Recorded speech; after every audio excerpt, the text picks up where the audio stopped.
Those are the 4 documents that we are saying as Rotaract administrative documents.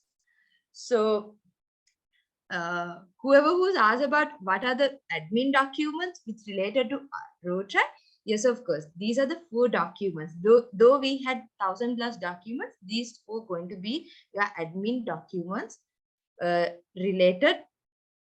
These documents can support when it's come to the admin related matters. So first document, that is district admin policy. So this is some sort of a document which reflects how the Rotary International recommend Rotaract clubs to be conduct with a good practice and according to their bylaws recommended by the Rotary International. So basically, this is going to be your outline of how to conduct a proper Rotaract club with the terms of like governing documents of Rotaract clubs. Next, I will like touch only the main points with regard to Rotaract admin policy. This is already shared with you all from DRR SOTMA. So actually, we are like proposed couple of amendments to the Rotaract admin policy, and tomorrow we are having the admin policy document discussion again and the votings. So because of that, there is a special DCM also code. So if you like really wanted to know better understanding on that, yes, of course, you can ask your president and the secretaries. Definitely after tomorrow, they will like they will go through this document again. So Rotary Code of Policies. So this is some sort of a document that share the values or the good practices through the RI Council of Legislation to the clubs. How the club should be in order when it's come to like moving forward with the proceedings. Yeah. This is not all when it's come to the Rotary Code of Policies, that is not only for Rotaractors. It gives the guidance to the Rotary Club also.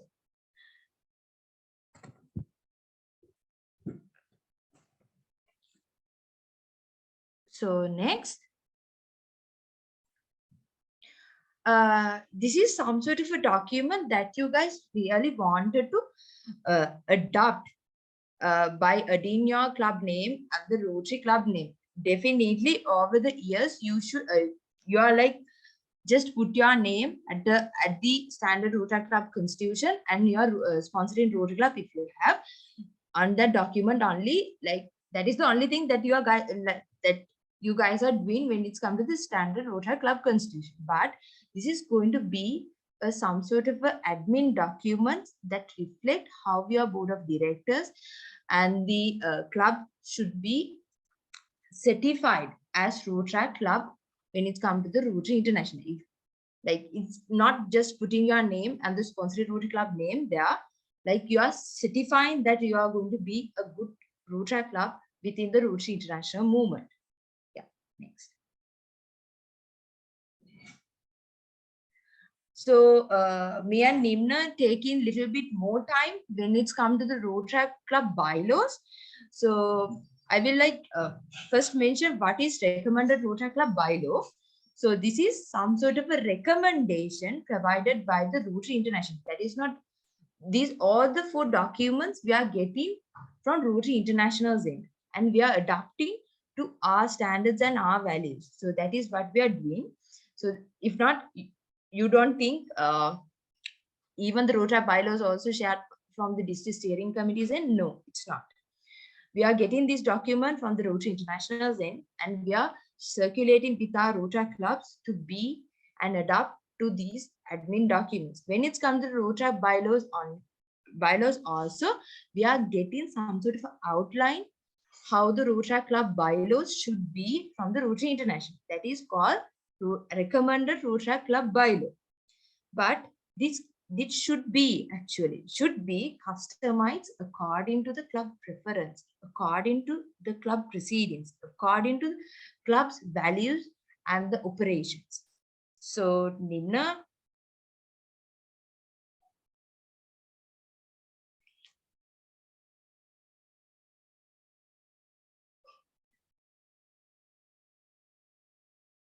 can you share the recommended? Yeah. Hope my screen is visible. Yes. Yeah. Perfect. Yeah, you can start. Cool. So actually, this is the recommended Rotaract Club bylaws. Yeah. Before beginning, I hope I'm audible and visible, and I'm not lagging at all. Yes. Yeah. Cool. So this is the recommended Rotaract Club bylaws, which is shared by the RI. So this is the one actually we are adapting for each and every club. But based on the club and your club's nature, whether you are an institute-based club, whether you are a community-based club, whether you are a corporate-based club, and the environment around your club, you can actually adapt this club bylaws according to your need. So that is why this is called recommended Rotaract Club bylaws, not the standard one. This is recommended one, but you can adapt according to your needs. So starting with, like, you can actually you do have a club bylaw you have a bylaw in your club. Like if you are a director or a VP, you can actually go through the. I think if you are a president or secretary, you should know that you already know that you do have a club bylaws. So we'll go through each of the articles that we have in the standard one, and what are the like recommended things that you can add into your club bylaws to like make it a perfect bylaw for our club. So in the standard one, so in the recommended one, actually there are like first one is the definitions. So according to these are the actually definitions that has been defined by the RI. If you have any kind of a definitions in your club, you can actually mention it. So like as an example, in the district administrative policy, it defines DRR, what is the meaning of DRR, ADRR, and like why. So if there is any kind of an acronym, or if any kind of a jargon in your club that you use as a standard thing, you can actually define it in under the definitions. Then the elections and terms of office. So this is actually comes under like the positions that you have in your club.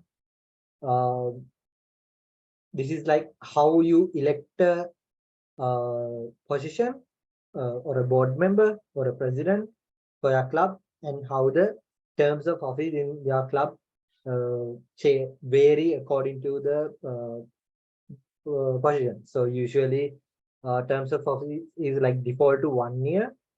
President, vice president, secretary, treasurer, and all the directors and all the sergeant at arms and all other positions like default into 1 year terms of office.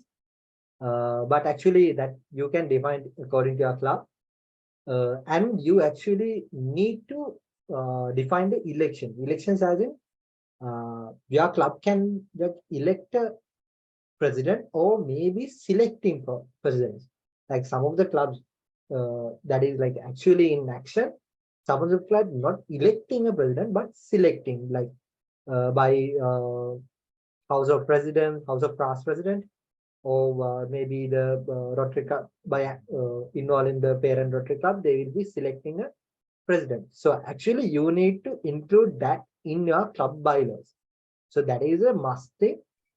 Not only the president.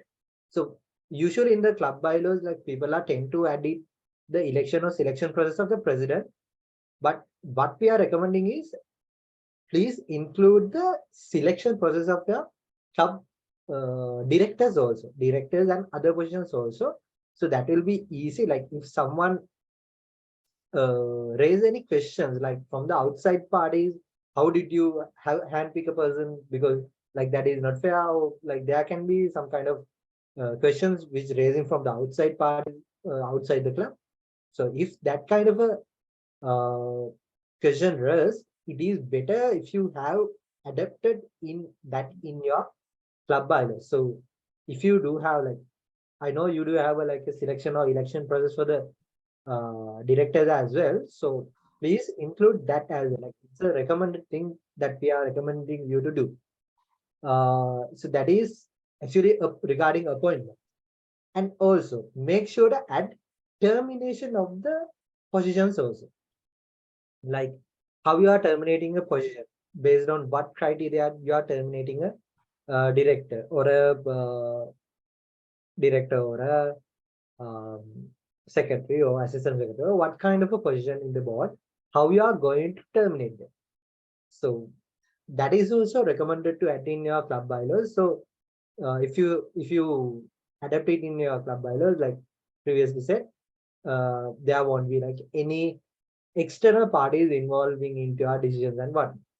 So basically in the article 2 you can actually adapt like 2.1 thing articles, so you can actually adapt how you are gonna appoint the people and how you are gonna terminate the people or remove the people uh, from their offices.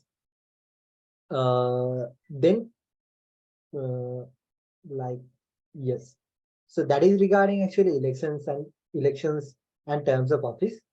Then moving to the Article 3, this is in the recommended, and that is the duties of officers. So like this actually depend on your club. What are the positions that you have? You can actually include what are the duties of that particular person. Uh, so that I think this has been already adopted to your club bylaws right now. But another thing that we need to like highlight is please include how you, hello. Yeah, you're audible, Nimna. Yeah, sorry. I screen blinked. That is regarding duties of officers. Actually, there is one thing that we want to like highlight. Make sure to include what will happen if the officers become vacant. Like what will happen?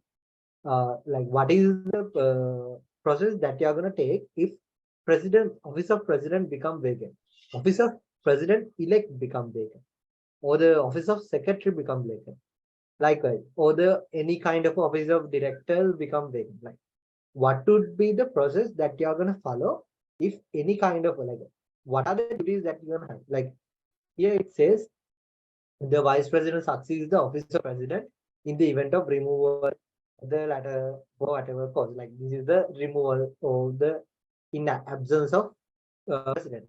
Likewise, these include the process that you're going to take if secretary and the other directors become their offices become vacant. What is the process that you're going to do? So that is also recommended to add to your club bylaws. And so these are actually other things, the treasurer and board of directors. Like this actually can adapt according to your club officers that you have in your club. Like and also there is like a one safeguard clause that you can add into your club bylaws. Like actually according to club bylaws, we only define like major position. But let's say according to your president, you actually create new committees, new uh, like new you are creating new committees for the year, so it's better if you can include some clause that safeguarding you that uh, some clause like any director position according to the uh, president and executive committees approval likewise. So like as in if your president and committee can approve like a new committee, you can appoint a new director based on the requirement. Likewise, it's better if you can add a safeguard clause also to the club bylaws, so that your president and you will be like uh, safe if anyone question. Same thing applies to the committees also. You can include all the committees that you have, like mandatory committees that you have in your club, and like a safeguard clause that something like whatever the based on the requirement for that year, president and executive committee decide on what committees should be added as supporting avenues and what supporting committees. Yeah, so that is regarding actually the first 4 articles. To continue with, I hand over to Ishini.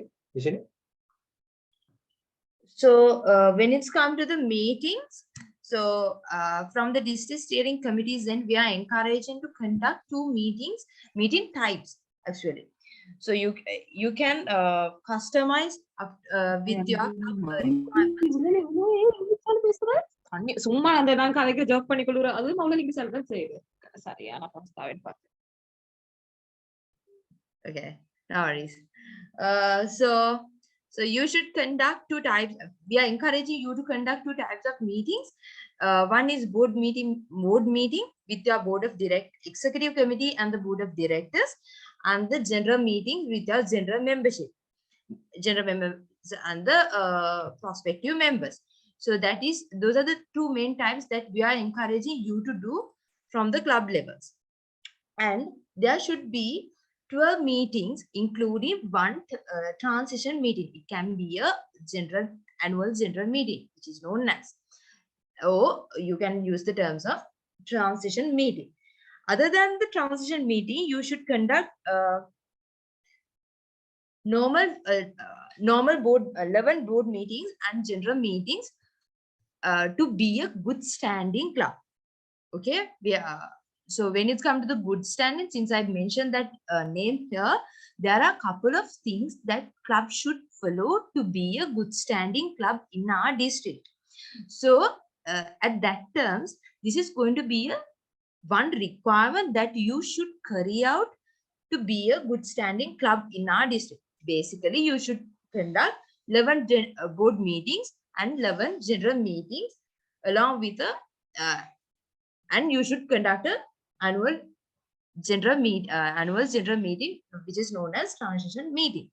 So when it's come to the meetings, you should communicate to your members how you are going to conduct. It can be physical, it can be hybrid, it can be virtual. Those are the 3 types that meeting can be conducted. When it's come to the meeting notification, like before proceeding with the meetings, you should communicate this day, this time we are going to have a meeting. So when it's come to the communication, also need to be very transparent before the general meeting or the board meeting. So basically, you can use emails or any other digital or physical notification can be done before your meetings. Like, it up to clubs to decide how many days or how many hours even we are like notifying members saying that we are having a meeting, saying on that day at that point. When it's come to the cancellation, also should be communicate your members beforehand. Before the meeting, you should communicate how you are going to cancel the meeting, what sort of frequency that you are maintaining when it's come to the cancellation also. Then when it's come to the meeting, you should have a proper tracking when it's come to the attendance, absence or excuses. That is why the district steering committee, when we are having the district council meeting per month, our district secretaries also see making a list saying these are the excuses. Okay, so you from the club level also, we are encouraging you to maintain that tracking. Who are the members who attended, who are the members excused, and if the club having proper list of members, yes, of course, you can get the track of absence also. So those are the 3 main types that you guys can collect in when it's come to the attendance. Here the word quorum is there, but we are discussing that word quorum in the amendment section. So Nimna, you can go down.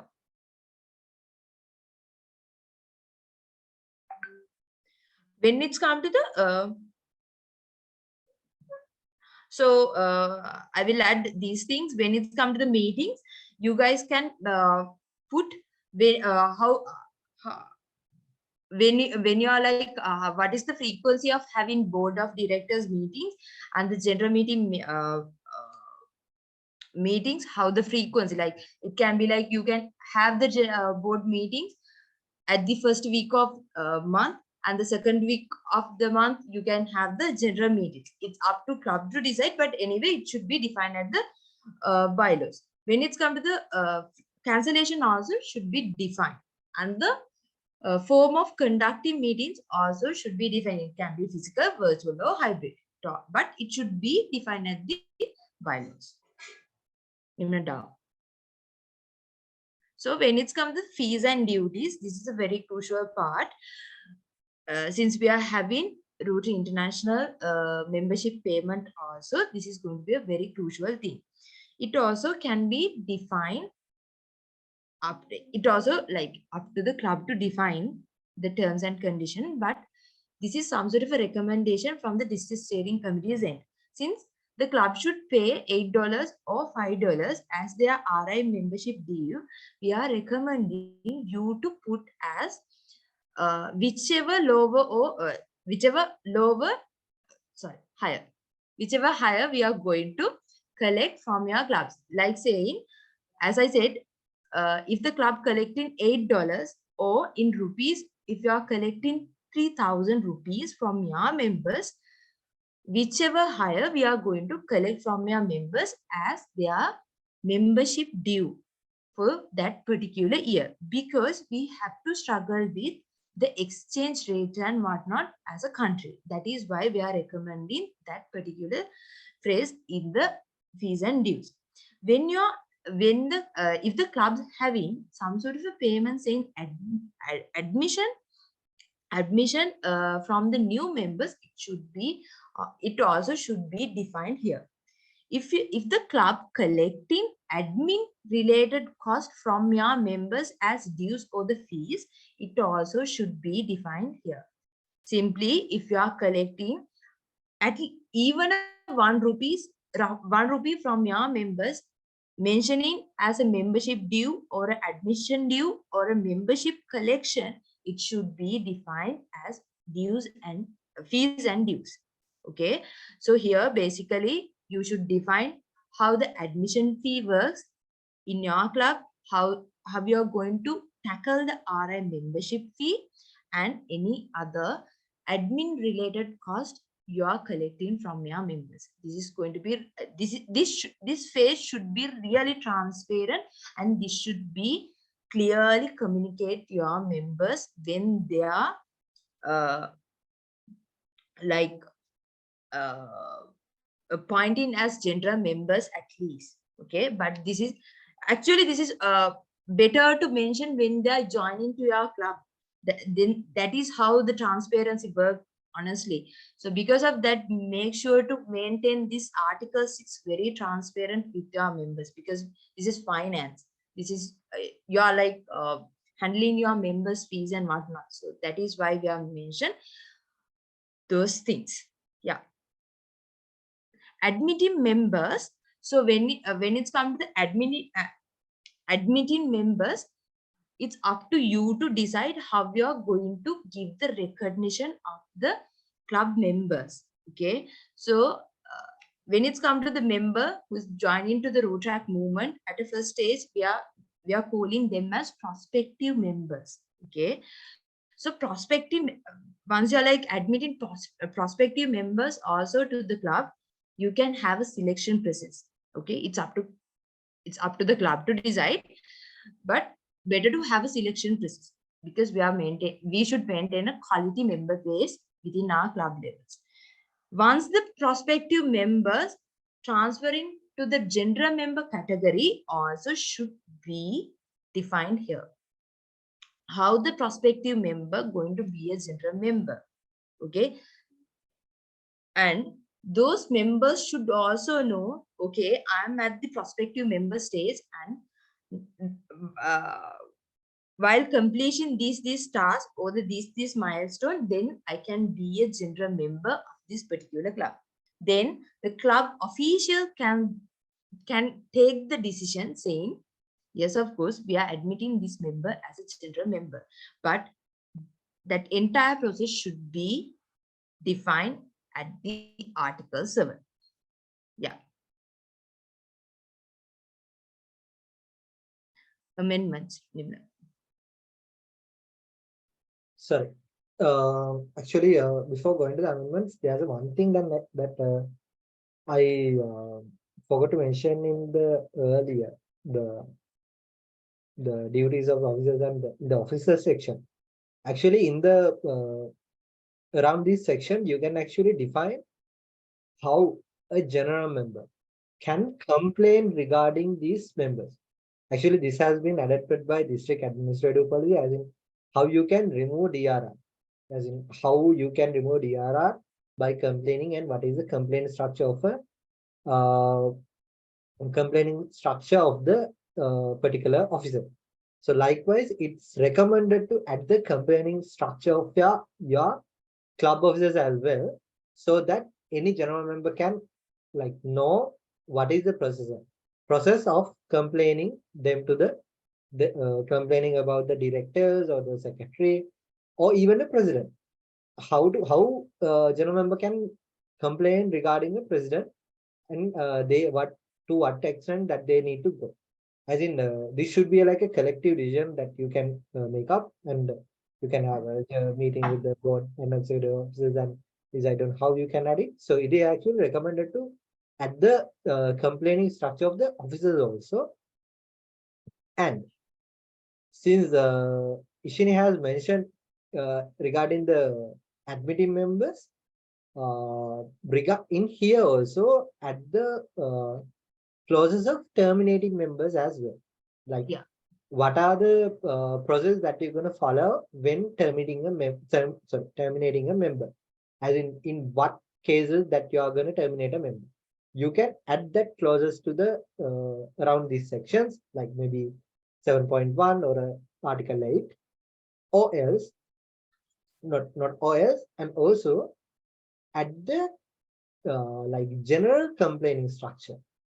Earlier I mentioned about the complaining structure for the club officers, like what happens if a club officer try to abuse another general member, like how abuse the power of club officer. But let's say one general member try to misuse the power that they have, or like abuse by words or whatever. So what is the general complaining structure that you have in a club?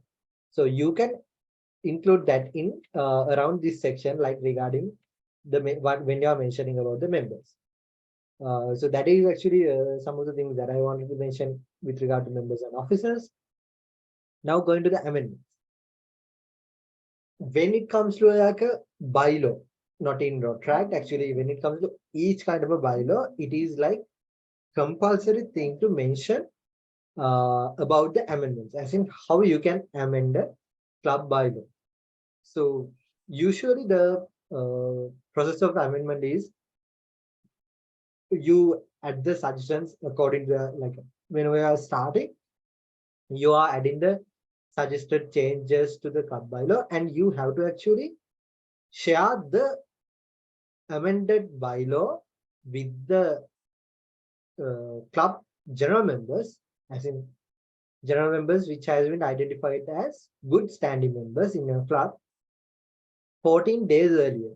After circulating the bylaw, and after 14 days only, you can actually call for a voting, as in to get the approval from the general membership. So that should be actually mentioned in the amendment section, like how many days you have to give before getting the approval for the amendments that you have made to the club bylaws. It's like in here it is at least 14 days. It has been mentioned. Like if your club is adapting another one, you can add it accordingly. And also you need to mention what is a quorum and what how you are going to approve the amendment. So quorum means the amount of people that you need to make it a legit one, legit amendment, like legit approved bylaws. You have to mention the amount of quorum. Like as an example, in the district bylaws, it says from the council, 60% would be counted as a quorum. So according to the district, now let's say we have 100% club, sorry, 100 clubs. So out of 100, 60 good standing clubs would be the quorum. So that is the definition of quorum, as in how much amount that you need to be at the date of approval for that general meeting. Then you need to mention the amount that you are going to get the approval, as in the majority. How you are going to define the majority? Some of the clubs actually define the majority, which is the 50%. Or some of the clubs define it as 2/3, or as in 2 parts out of 3. Like let's say in the district bylaws, if it is 100 clubs and 60% of the good standing clubs means 60 clubs. So out of 60, actually 40 clubs have to approve the district bylaws. That is only it becomes a legit. So likewise, you have to mention amount of quorum in your club and amount that you need to get approval out of the quorum. So that is those are the two things actually recommended to add in the amendments, and how you can make the amendments, like whether a general member can suggest, and how is the process of doing them. That is also recommended to add to your amendments. So those are actually like main things that we are. Nimna, can I add two things to Yeah, the yeah, discussion? yes, Yeah. go on. So when it's come to the bylaws, yes, we mentioned, we like broadly discuss about the quorum. So I really wanted to say the good standing member. Okay. So within the bylaw itself, club should like elaborate what is the criteria of selecting a good standing member. It randomly president and secretary can't say this member is a good standing member or not. Okay, you should define the terms of being a good standing member at your club level. Okay, and it should be communicated to your members also. Though you are a general member or though you are a prospective member, this is going to be the selection process of the good standing membership. Okay, then on out of the general good standing members only we are getting the quorum. We are recommending to recommend you to get the quorum. Okay, before you are setting up the quorum, define your good standing membership at your club levels. Okay, I don't do another one. This is a new edition with the elevate Rotaract policy change. So from the Rotary International's end, they initiated a new membership type or a membership category, I would say, saying honorary members. Okay, if a club titled one member saying this member going to be a honorary member in our membership list, it also should be defined in your bylaws. Okay, you can't put randomly and say this member is an honorary member in our club and whatnot. You should define at your bylaws. Okay, same as that, the honorary members don't want to pay the RI dues because RI recognizing their value and service towards the movement. Okay, because of that, it also should add a small fees to the fees and dues at your bylaws. These are new things. Definitely, this honorary membership is something really new that all the clubs can looking at. This is not a mandatory, but it can, that type of a thing also now in our hand. Okay, it's a club, all up to the club to decide whether we are moving forward with the honorary membership or not. It's all up to the club. Yeah, Nimna, that's Yeah. all. So actually, like adding into that, some of the clubs, I would say, already adopting this honorary membership, but you have to actually mention it in the club bylaws as well. As in, if your club has a past DRR, I would say, like, you can actually make that person like an honorary member, because that is actually reputation for your club also. So adding some value to your club also. So you can make that member uh, of a honorary membership, honorary member, but you actually have to mention it in your club bylaws. So to wrap up regarding the club bylaws, actually, basically, uh, if there is any kind of a thing that you are going to do in your club, and to make it a legit one, to make it a legit action, to make it a legit decision, you have to uh, include that in the club bylaws. Otherwise, if someone confront and Question. ask question about the selection, the decision that you made, actually you can be penalized. So that is the worst part of not adapting club bylaws accordingly. So that is why we are recommending, like, each and everything that you do in your club, it's recommended to add to club bylaws. Like, if there is some kind of a differences, like, there can be like time to time changes, like, as I said, like positions that are added to add according to the uh, requirement of the that year or that time period. So you can actually you can add those things as well, like safeguard clauses to protect your executive committee and to protect the president at that time, as I said earlier. There's a question from Shania. So, what is the difference between good standing member and an honorary member? So, actually, when it's come to the good standing member, uh, actually, the member should be good standing at the when it's come to the decision making process. Okay, so before, if a member involved in decision making process of your club, that member should be a good standing member. I would say, like, others, I'm not telling that others can't get involved, but they can like recommend or get on to the arguments or their suggestions. But when it's come to legit, okay, legit the decision or the legit the comments and whatnot, that member we would like to recommend to be a good standing member. But club can decide how we are choosing the good standing members.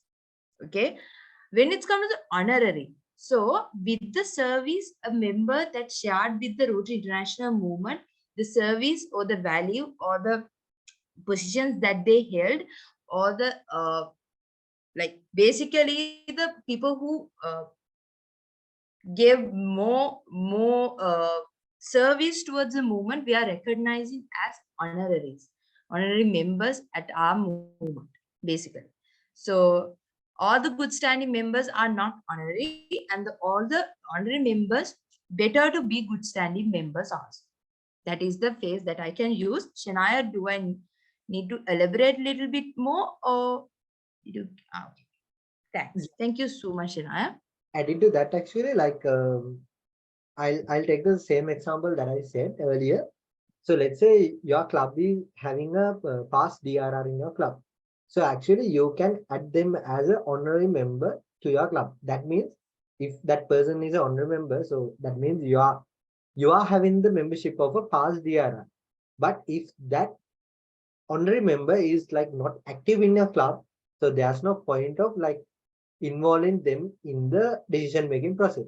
So that is why there's two in the good standing member and the honorary member. Like, there can be honorary members who are not good standing members. Good standing means like that people are active. Like, you can actually add criteria on how to define a good standing member in your club. Like example, I would say participate 10% out of the participate in 10% out of the, sorry, not the 10%, 90% out of the uh, general meetings, likewise, and properly paid the RIDs. Likewise, you can actually mention the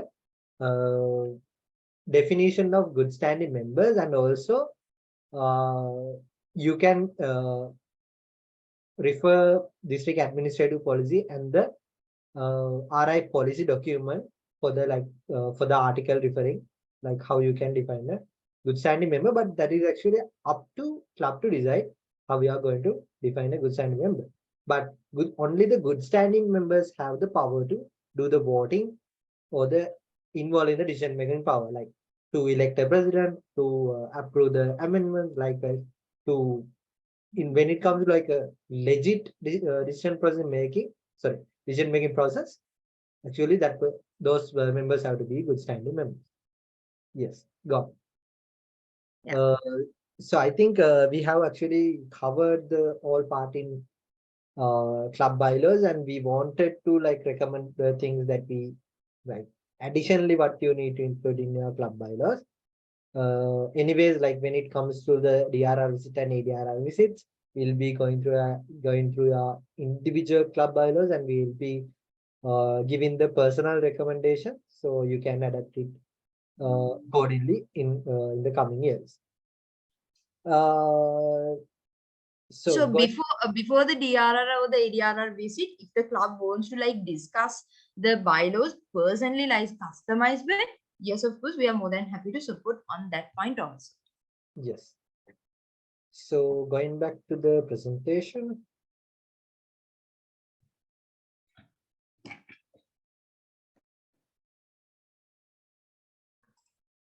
Yes.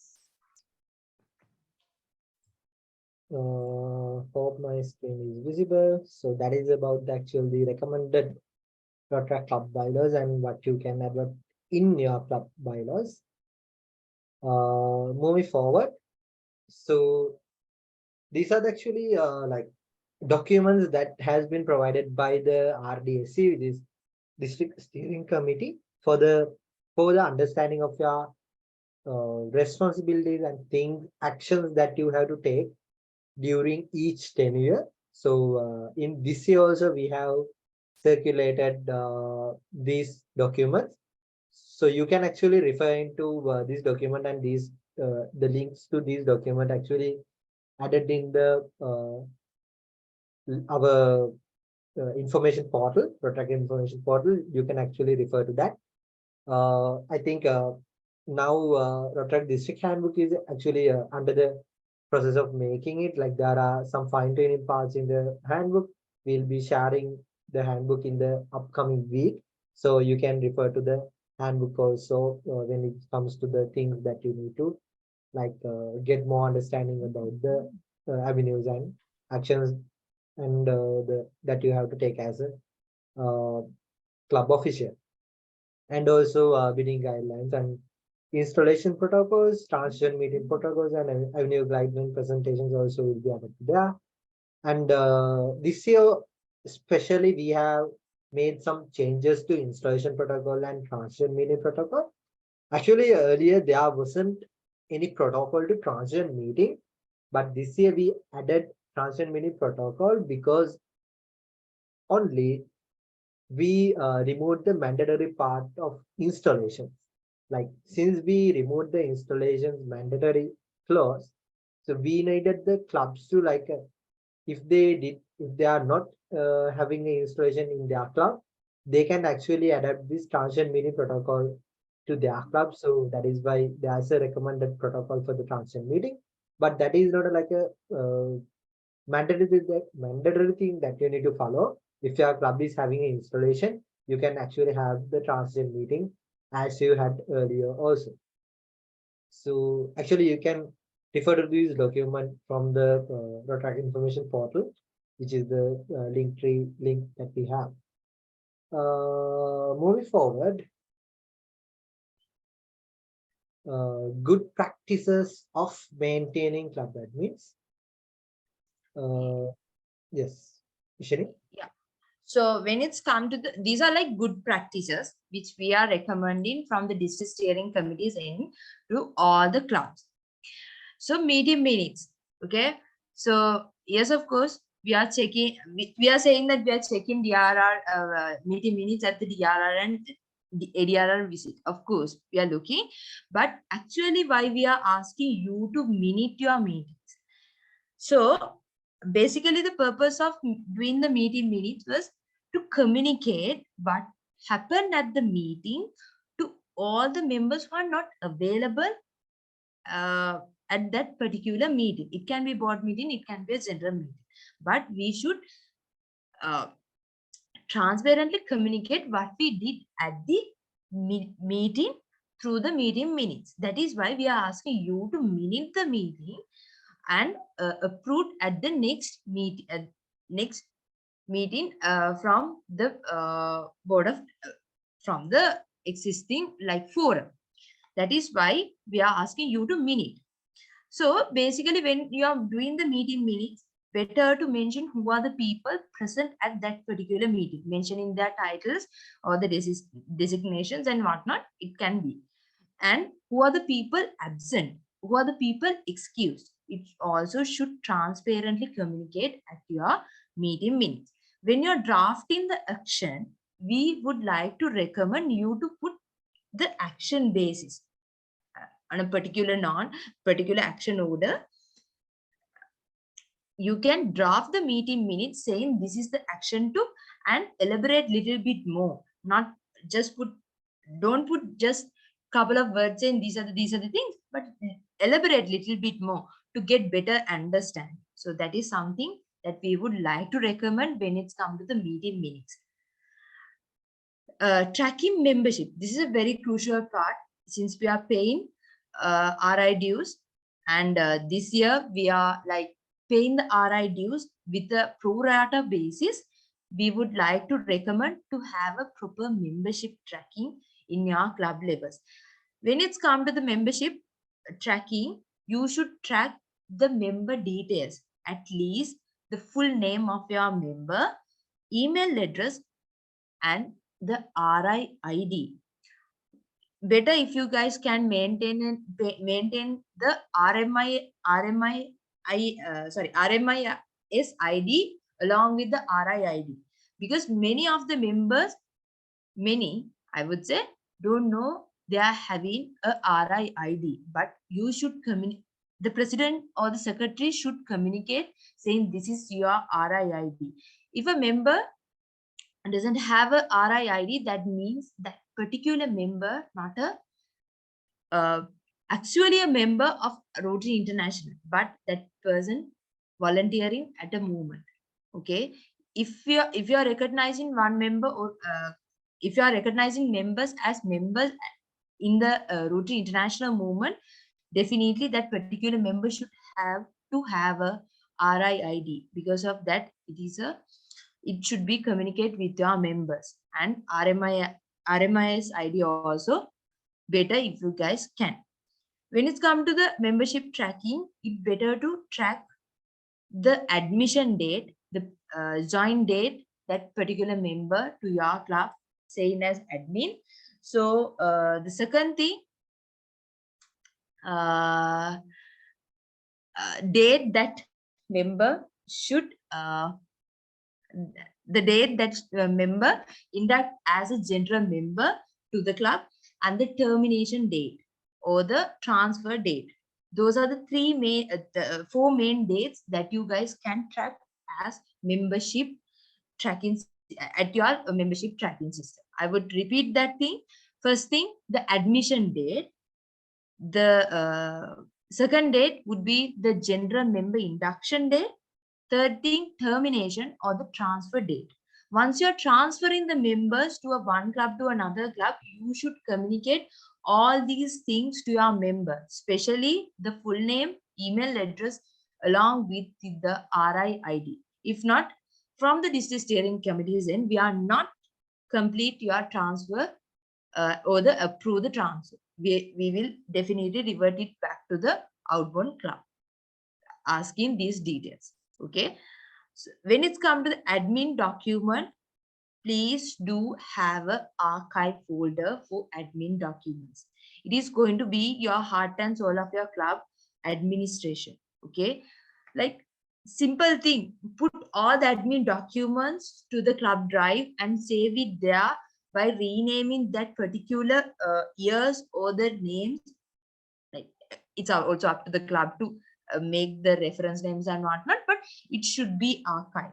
Okay, then only your future leadership knows what happened at your club levels in terms of admin, how these protocols change in our club levels, how the bylaws change over the years. So then only these people will have a proper understanding. Okay, when it's come to the meeting minutes, I would say 2 meeting minutes are extremely important. One is bank signature transfer meeting minute, and the bylaw acceptance meeting minutes. How you approve the approve the bylaws, and how you get the approval to transfer the bank signatures.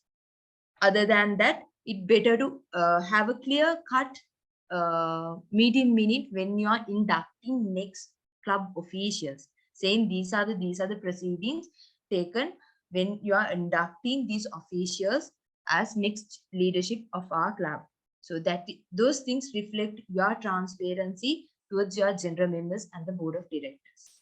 Yeah.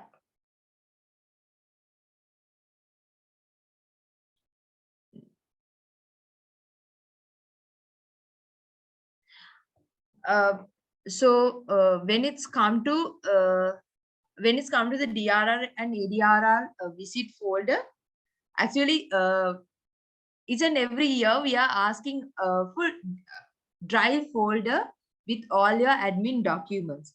Whenever, wherever, like DRR visit or an ADRR visit happening, we are requesting you to share at least before 24 hours to see how the clubs did their job. Actually, this is not to like monitor only. Okay, we are encouraging you to have that archive process in your club levels.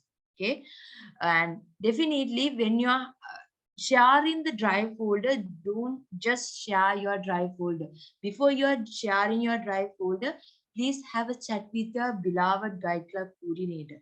Definitely they will suggest you to improve the drive folder, and how to improve your documentation, how you can transparent, and how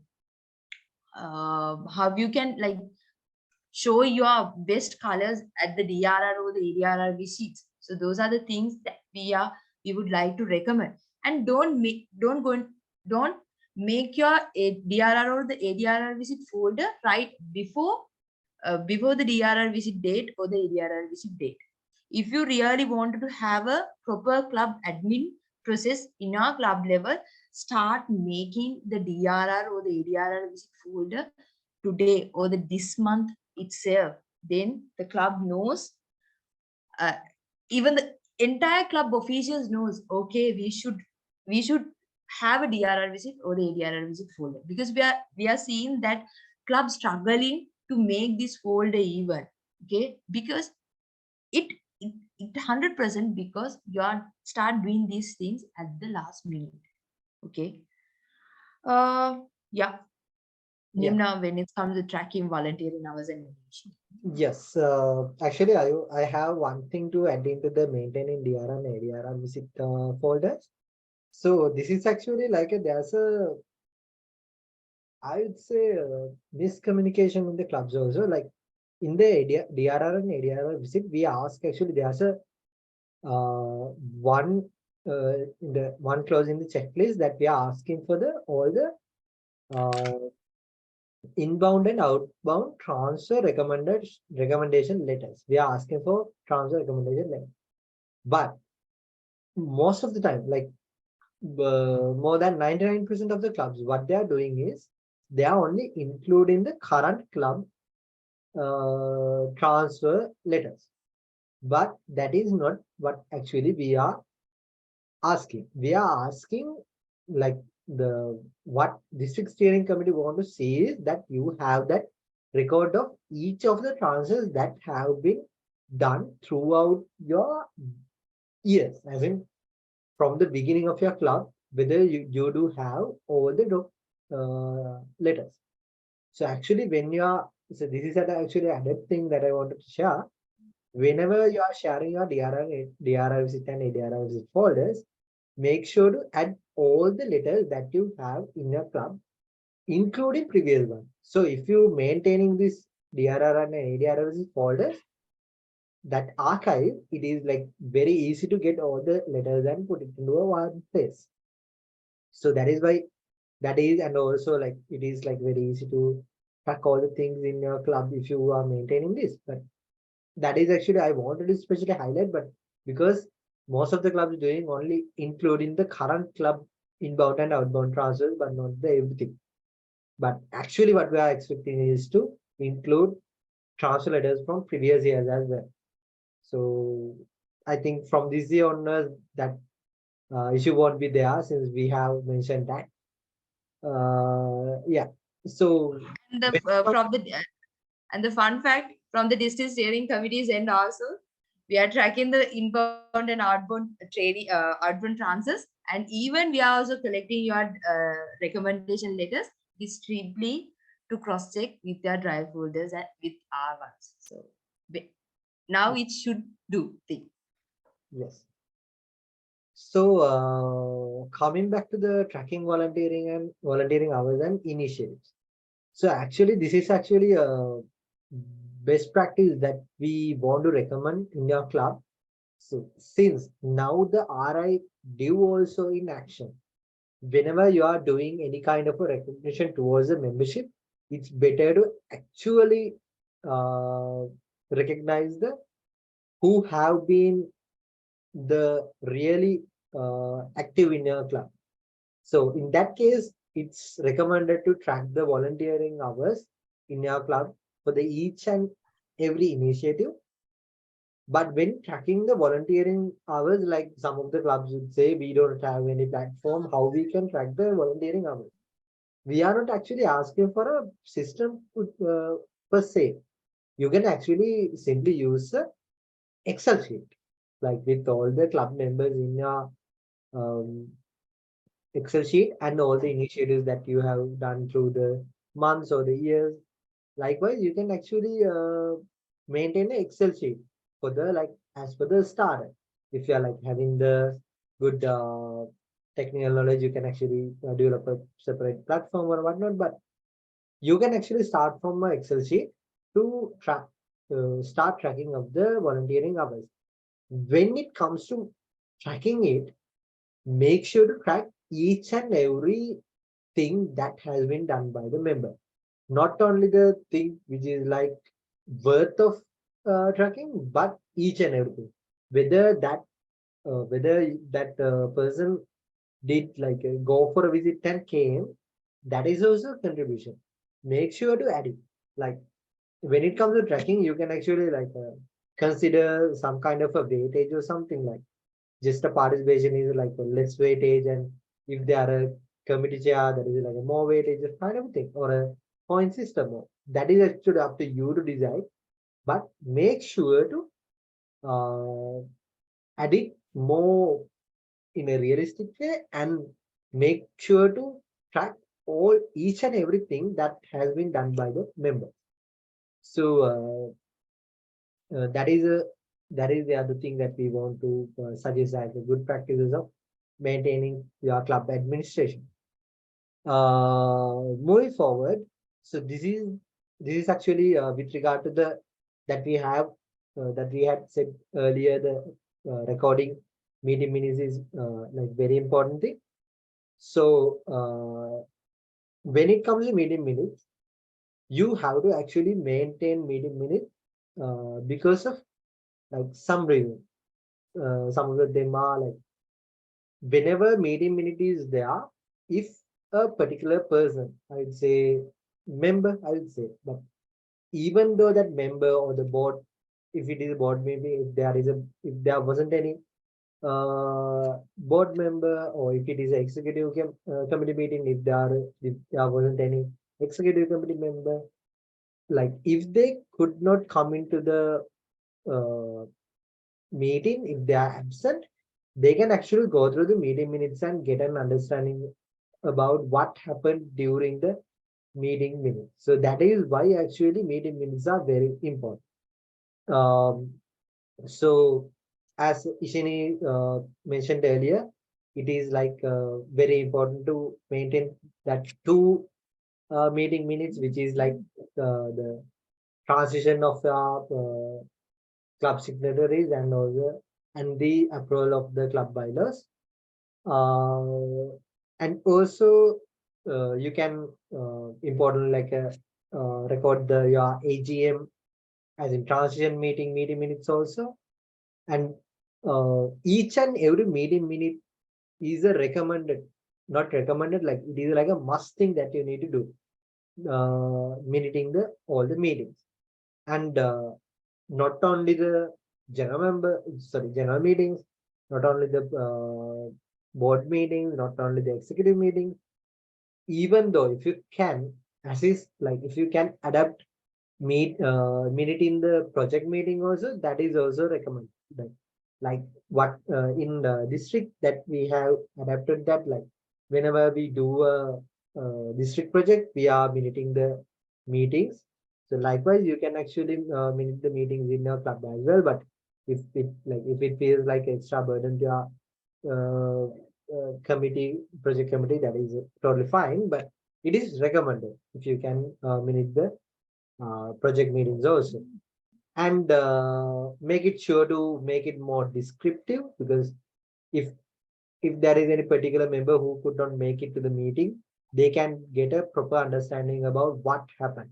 Not like we took this decision, but mention that we took this decision because of this reason, so that that person know this decision took because of that particular reason. Otherwise, like he will be like a in middle of a desert. What happened? They know the outcome of the meeting, but doesn't know the what have been the input of that meeting. So it's better to be more descriptive when it is meeting. Uh, and you can include any important things that you feel it's better to minute in your meetings. And also uh, make sure to add who have participated in the meeting, who was excused and who absent, likewise. uh, and like maintaining it accordingly, like if you are having a Google Drive or whatnot, the having a proper folder structure and like a document structure is also recommended.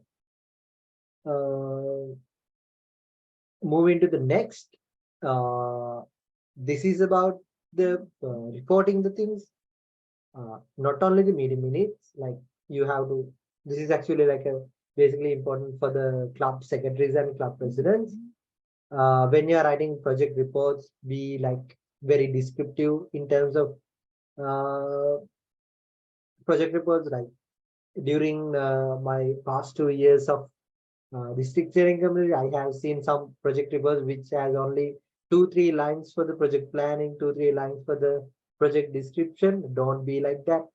Add more description. That will add more value to your project. Actually, like that is how we are gonna, like, even though you have done lots of things in your project report is the face of your project. So make sure to uh, add it more descriptively, add more things to it, describe it properly and what. Um, and also some of them are like maintaining folder for the each of the project report that you have done in your club. That is also one thing that you can adapt in your club. And like submitting on time and proofreading. So those are like some of the important things that you can do when it comes to recording the things in your projects. Uh, so that is actually, with that we are coming to the end of our presentation and the club administration session. So if you have any kind of a question, this is the time to ask your questions. I think you might have lots of questions regarding club bylaws and whatnot. You can actually ask it right now.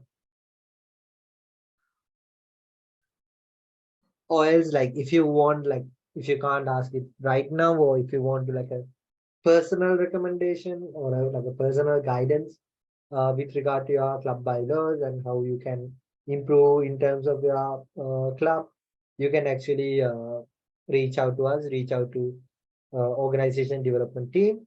We are more than happy to help you out with the your club administration. We are actually, our job is to help you out because we are the organization development, like we are there to develop the whole organization as a whole in Rotaract. So our team is there to help you out. You can reach out to us. Like if you want like a get a personal recommendations with regard to your club bylaws, you can reach out to us. Or if you have any kind of like a general questions, you can ask now. One more thing. So, like in between, you can draft your questions and whatnot. So, this is some sort of an announcement from the ODT. So, we are asking you. We shared already email saying if you really wanted to have orientation, let us know, mentioning that we are doing orientations and whatnot. But when it's come to the orientation, this is not relating like introduction to Rotaract only. This year, like we are customizing the orientations also. If you really wanted to do orientation with regard to admin for your board of directors, if you really wanted to do RI relate, RI my Rotary account related orientation to your members, yes, we are more than happy to accommodate those things also. If you really wanted to do avenue basis orientation, like mainly on club service or the com service avenues also, we are more than happy to accommodate those things. Since you are in the process of planning or the drafting your year plans, this would be the best time you to have comprehensive orientation. When you are requesting orientations from the district steering committees end, mention your requirement and send us saying these are the requirement from the members or the general members end, and these are the things you should address at that particular orientation. We are not just coming and doing the orientation this time. We are addressing your request only. Okay, so because of that, clubs can request what is your requirement from the district steering committees end when it's come to the orientation. So yeah.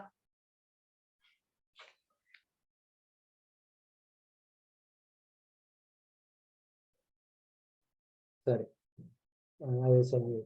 Adding to that, actually, audit team will share the our Padlet link in the chat also right now. So if you can't ask the questions right now in the like unmute and ask, you can actually, or you can, if you can write it right now, you can actually go to your go to the Padlet link that you shared. You can actually write your questions in there also. We will be answering the questions um, in the DZM and whatnot. So yeah, it seems We like, don't have questions. sorry, Seems like we don't have questions. yes, it seems like it.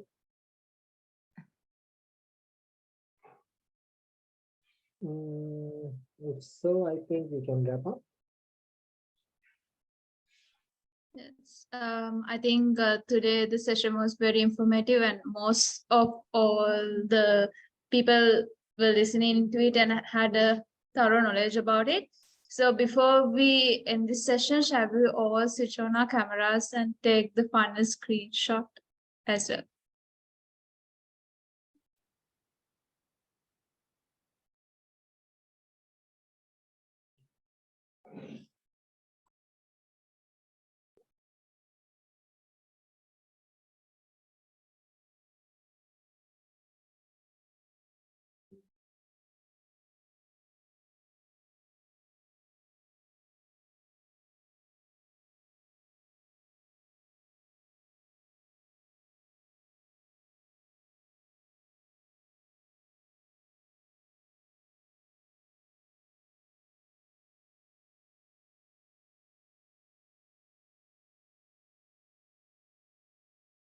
Like, so if there is any people, let's wait another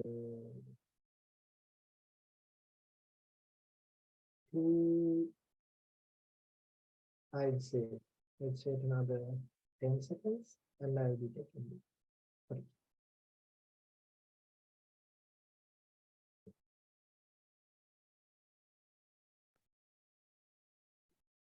So like that's none, so I'll be taking.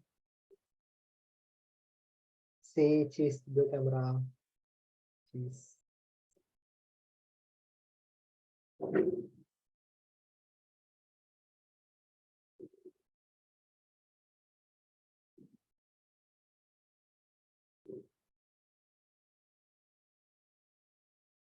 All good. Right. Actually, the padded link is in the chat. You can actually share your questions in that link. And yes, that is all. Thank you for being in the session and thank you for listening to the session. Have a very good night. Thank you.